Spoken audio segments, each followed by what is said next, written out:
All right, welcome back to the next lesson in U.S. wars, the first lesson in World War II. Now, everything we've done up to this point has kind of been leading into, well, this war, even the World War I stuff.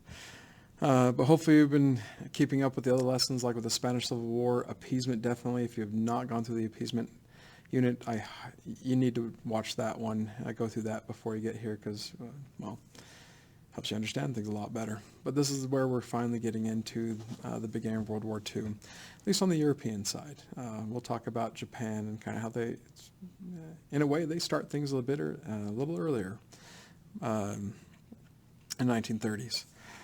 But like we talked about in the appeasement, let's get this working. Okay, World War II seemed to start, definitely from the European point of view, September 1st, 1939. When they invade Poland. And again, they do so by saying we are protecting the German-speaking peoples there. Again, I talk about why that's a bit of a creepy thing today, because that excuse is actually being used today for invading other territories or other countries today. So, but the Germans invade Poland, and, well, the Polish actually, they saw this coming. They actually built up a massive army to try to repel these invaders. The problem is that they just didn't have modern equipment. Most of their stuff was outdated. Mostly it was World War I style equipment, whereas the German army is the most modern army at this point in the world. And they had the best tactics as well, which I'll be talking about in the next slide. So they invade. They pretty much...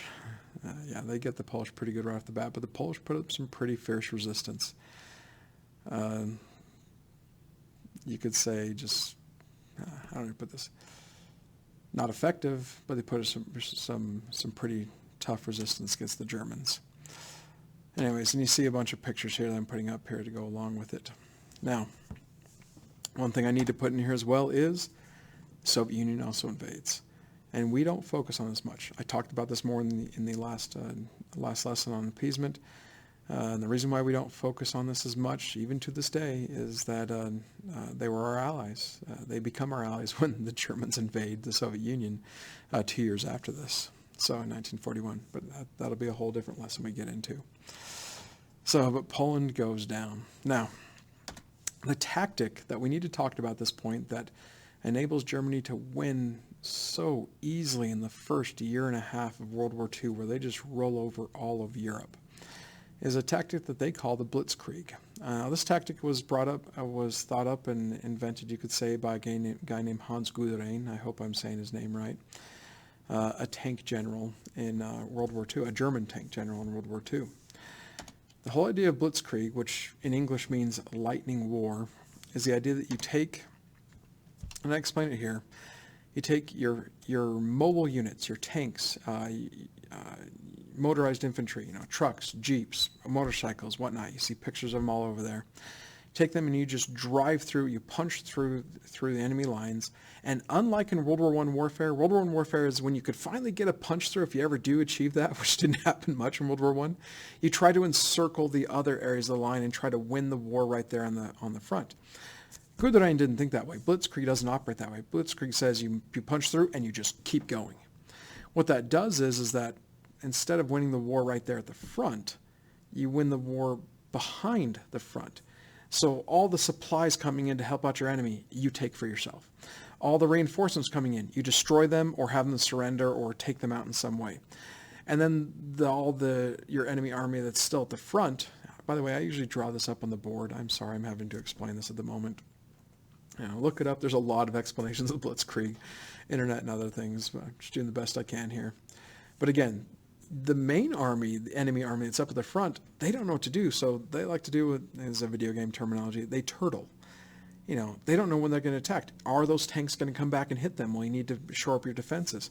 So, but when the enemy turtles, that allows the main German army to surround the enemy army, in this case the Polish army, and then either wait for them to surrender or just systematically destroy them. I'm going to show a map here after this in a second. It shows you a lot of these, what are called pocket. I shouldn't have said turtle. Pocket of defense. Although if you understand the term turtling, that's exactly what's happening. So, now, this Blitzkrieg relied on all this stuff, tanks, airplanes, just all the new technology of warfare for this to work. I found these memes a while back, and I thought they were kind of funny, but I think they help reinforce this idea that you just keep going. You don't stop at all. So, and by the way, how do the Allies end up winning? You know the Allies win World War II. How do the Allies end up winning World War II in the end? By using Blitzkrieg as well. In fact, modern warfare, even to this day, is still based off of Blitzkrieg. Hit hard, break through, ruin the stuff behind enemy lines first. Anyways. So, here's a map at the point where Poland actually surrenders. Now, this is a German map, actually, so it doesn't show the Soviet side invading, but that whole area of Poland that doesn't look like it's getting attacked at this moment, there should be a lot of other lines on there as well representing Soviet military invasions. But the Soviets don't do as well as the Germans do. Germans had this more practice, I guess you could say. All those circles you see there, those are pockets of defense. The ones that were still around that hadn't been destroyed or surrendered yet of the Polish military by the time they realized that we're just done for. In fact, you see a couple blue circles there of the Polish military. They're surrounded by red circles, which represent the German military, where like they're still in the process of destroying those circles. So, but this only takes them a few months. I think it's 2 months or so to just take down Poland. And again, Poland puts up some stiff resistance, but it's too much for them in the end. Now, moving on though, I should have mentioned this earlier. Right when, I don't think I put this in there. Maybe I did. Anyways, you can go back and look at it, I guess. Britain and France do declare war on Germany when they declare on Poland. That's when they both realize he's not stopping. You know, we've appeased him up to this point. If we can't appease him any longer. So Britain and France do declare war, but they were not ready for war at all. So the entire time Poland is getting destroyed, Britain and France are mobilizing, meaning they're trying to get their armies up to speed, trying to train them, trying to build more war materials. In fact, a big joke in Britain to this day is like, hey, all we had to fight the Germans with at the beginning of World War II was ice cream machines, like ice cream cones. Like, hey, make an ice cream cone, we'll throw it at them.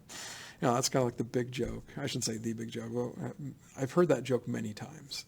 Let's put it that way. They had to retool everything, get everything ready for military production. They just were not ready. And so after Poland goes down, you have this time period which is known as the phony war, meaning like nothing happens. It's like, well, Germany and the Allies are at war, but there seems to be no battles. Yeah, Poland went down, but who cares about Poland? Well, Polish do. But anyways. But as the Germans are looking at things, you know, their ultimate thing was like, yeah, we want to take out France. We want to prove that World War I was a farce and that we should have really won that war. You know, this is the French know they're coming and they're getting prepared for a defensive war, and I'll talk more about them in a bit. But Germany or Hitler and the Germans are looking at this more in a macro scale, meaning overall ideas like, you know what, we need to shore up and make sure our stuff is defended first. So the reason why they decide to attack Denmark is, well, most of the raw materials they get, like the steel, the ore to make steel, most of it came from Sweden and Norway. So they need to make sure that Sweden, Norway, and Denmark were kind of on their side. But Norway and Denmark were the two bigger ones. Like if Britain and France could get those two countries to allow them to get, like, you know, allow their ships to come in or allow their military to use their facilities anyway, that puts Germany in a pretty bad situation. So Germany just decides, let's attack them.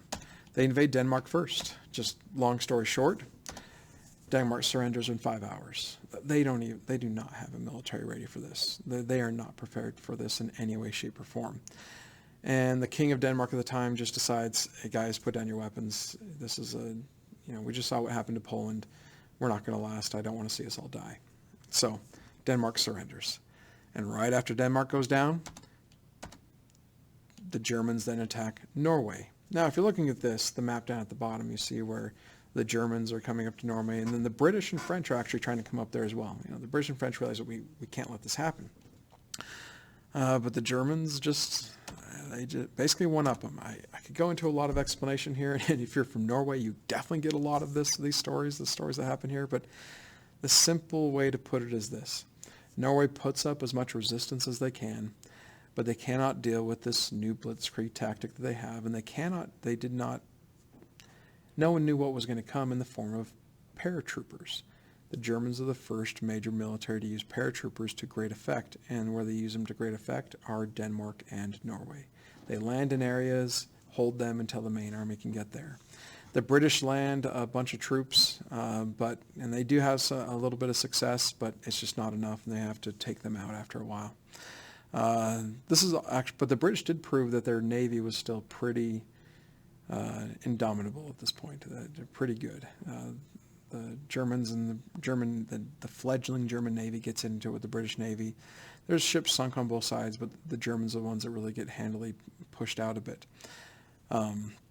And this leads later on, by the way, to the Germans realizing we just need to build a big Atlantic wall. We're not going to have control of the waters, so we need to be able to defend from any seaborne invasion later on from the Allies. That's another lesson, sorry, but a bit of a segue. But yeah, I just explained all this. But yeah, the British and French come to help, but a little bit late. That's a picture of them coming to help, essentially. So then the big stuff happens. Once that goes in there, Germany, Hitler and the Germans feel like they're ready for the major push into the Low Countries, which are Holland and Belgium and France. This map does a great job of just showing it all, just wham, bam, boom. And this isn't tough. The Germans do it, and they do it in a matter of just a few months. By the way, I'm going to link a video that just shows the dates and everything like that. Not into this video itself, but on Canvas I'll be linking a video that just goes through all of this as well, and does a pretty good job of it, showing who goes down when and what date they go down. So yeah, so Germany invades both Holland and Belgium basically simultaneously. And you think the French would have seen this coming? They should have, but they do, but not as well as they should have. And they just get overrun. They get pushed back pretty good. Holland surrenders after 5 days. Belgium surrenders after 3 weeks. And both the forces that Britain sends down a big force down there, hundreds of thousands of men, but both them and then the millions of men that the French have are just reeling in full retreat, essentially, from this whole thing. Another thing that happens, though, that really takes the French by surprise is they were always afraid of another attack by the Germans. So they, for a decade, have been building what's called the Maginot Line. Now, just so you know, when people talk about the Maginot Line today, they're usually sarcastically talking about something stupid. The French put tons of effort into this. If you're looking at that picture in the bottom middle of the PowerPoint, that's crazy right there. Just the amount of effort they've put into this, these underground forts, never again would they suffer a Verdun from World War I type thing. And so this massive static defense line, static meaning just hardcore point defense, like you will not pass this line type of thing going on. But if you look at the map in the bottom left, the Maginot Line doesn't extend to the border of France and Belgium. So hence why Germany does the exact same thing they did in World War I, go through Belgium to get into France. But there's actually an area of the Maginot Line that they did not build into. There's an area of Germany and France there where, right below Luxembourg, where they're like, you know what, we don't need to build it up there because the forest there, the Ardennes forest is so thick that they're not going to get through it. Tanks can't get through that area. So they don't make the defenses there as big. And where do the Germans send their main part of their Blitzkrieg through? The Ardennes forest, right there in Luxembourg and south of Luxembourg into France. And that force actually surrounds most of the French and British armies. So the Maginot Line just becomes, well, by the way, a German Blitzkrieg also comes behind the Maginot Line, and there's one problem with all those guns. They only face towards Germany. They don't turn around and face back towards France. And pretty much all 500,000 defenders of the Maginot Line just had to surrender. So anyways, with the Maginot Line just basically made inept, with the Blitzkrieg coming through the Ardennes forest and the French and British not realizing it. If you look at this map here, they get surrounded pretty dang quick, and they get surrounded in northern France and Belgium essentially, and they know it, that they're kind of toast. And they just can't. The Germans just have more experience at this point. The Germans, they don't have more will, I would say. You could definitely put that more on the side of the French and the British. They're fighting their hearts out at this point, but they just have almost every disadvantage put upon them at this point. But they end up having to surrender. France surrenders after just 2 months, almost 2 months of fighting. And Adolf Hitler himself travels to Paris and makes sure that the French have to sign their surrender in the same railway car that the Germans had to sign the armistice of World War I in. You know, that terrible thing that happened in German history there. Yeah, this is one of the only times you ever see a video of Hitler smiling, by the way. He's like slapping his knee and things like that. Kind of a famous thing. You can find the internet easily of Hitler kind of laughing in front of the Eiffel Tower, so happy about all this stuff. This picture you're seeing right here, a famous picture that just embodies the feeling of the French people. Like, there's actually still a big search out today to find out who that guy is. No one knows. But he definitely embodies just what this idea of in the French people's part, like what just happened. You know, this wasn't supposed to happen. You know, we prepared, we tried to do everything we could, and now we got knocked out like this, like that. You know, that guy's feelings are pretty understandable there if you were in that same situation. So, now, one thing that happened is that what's called the miracle of Dunkirk. If you're looking at that picture there, and if you're thinking that's all like seaweed and stuff on a beach, those are all people waiting to get out, mostly British soldiers. Notice how I kept saying France surrendered. Britain didn't surrender.